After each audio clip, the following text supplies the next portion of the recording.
তাপসী, আমাদের ঘরটা রং করাবো, কি করি বলতো? ঠিকায় মিস্ত্রি লাগাবো না হাজরিতে লাগাবো?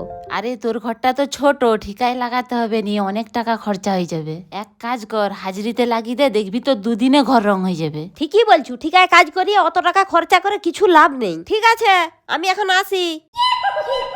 মিস্ত্রি, আমাদের ঘরটা রং করতে হবে, কত টাকা করে হাজিরি নিবে? ঘর রং করতে হবে। আমরা দুজন মিস্ত্রি যাব, দুজনে 700 টাকা করে নিব ডেলি। ঠিক আছে, কাল সকালে কাজে লেগে যাবে। একদম। পরের দিন সকালবেলায়। এই হলটা রং করতে হবে তো?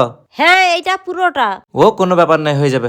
ঠিক আছে, আমি এখন একটু বাইরে যাচ্ছি, তোমরা মন দিয়ে কাজ করো, আমি বিকেল বেলা আসবো। হ্যাঁ ঠিক আছে। तू शायर है मैं तेरी शायरी तेरी यादों की चादर ओढ़े हर रात गुजर जाते मैं तारी को पाई। বিকেল হওয়ার পর মিস্ত্রি, কতটা কাজ হলো? সকাল থেকে বিকেল পর্যন্ত 7 ঘন্টা ধরে এইটুকু রং হয়েছে?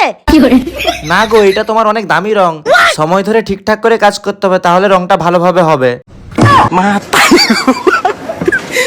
তারি গো পাই।